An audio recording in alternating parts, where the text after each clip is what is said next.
క్రీస్తు లేఖనములు, క్రీస్తును లేఖనములలో నుంచి వెతికి తీసుకోవాలి. క్రీస్తుని గురించే లేఖనములన్నీ మాట్లాడుతున్నాయి.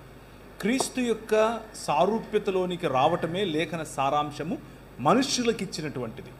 సో ఆ విషయం గురించి ఈరోజు కొద్ది నిమిషాలు నేను మీతో పంచుకోవాలని అనుకుంటున్నాను. అయితే ఒక క్రొత్త కోణం మీ ముందుకు తీసుకొచ్చే ప్రయత్నం చేస్తాను. ఇది క్రొత్త కోణము అని అంటే మరీ క్రొత్త కోణం ఏం కాదు, ముందు నుంచి మొదటి శతాబ్దం నుంచి ఉన్న కోణమే. కానీ కొద్ది సంవత్సరాలుగా ఈ కోణాన్ని మర్చిపోయారు ప్రజలు, ముఖ్యంగా క్రైస్తవ నేపథ్యం ఉన్నటువంటి వారు. ఈ కోణం పట్ల నేను చెప్పబోయేటటువంటి ఈ కోణాన్ని ఎక్కువగా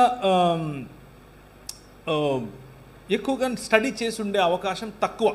ముఖ్యంగా భారతదేశంలో ఒకానొక సమయంలో, అంటే ఒక శతాబ్దం క్రింద చాలా స్టడీ జరిగింది, ఆ తరువాత తగ్గిపోయింది. సో ఇది లేఖన అధ్యయన సదస్సు కాబట్టి గ్లోరియస్